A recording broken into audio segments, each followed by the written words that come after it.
एक महाउपासिका 30 वर्षापासून आयुष्मान अस्सगुप्त यांची सेवा करत होती. 3 महिन्यानंतर तिने आयुष्मान अस्सगुप्तांना विचारले की आपल्यासोबत दुसरे कोणी आहेत का? तेव्हा आयुष्मान अस्सगुप्त म्हणाले, हो, माझ्यासोबत नागसेन आहे. महाउपासिकेने आपल्या घरी भोजनासाठी आमंत्रण दिले. दुसऱ्या दिवशी सकाळी आयुष्मान अस्सगुप्त नागसेन यांना घेऊन महाउपासिकेच्या घरी भोजनासाठी आले. महाउपासिकेने आपल्या हाताने त्यांना भोजन दिले.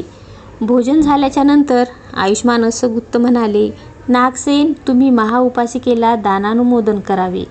महाउपासिका म्हणाली, तात नागसेन, मी फार म्हातारी आहे, मला गंभीर धम्माचा उपदेश करा. नागसेन यांनी तिला लोकोत्तर निर्वाणासंबंधी अभिधम्माचा उपदेश केला. त्यामुळे तिला रागरहित निर्मळ ज्ञान प्राप्त झाले. जे उत्पन्न होते ते नष्ट होणार आहे.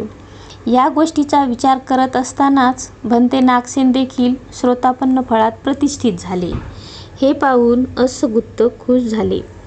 अस्सगुप्तांनी साधुवाद दिला. साधू साधू, नागसेन, तुम्ही एकाच बाणात 2 नेम मारले आहेत.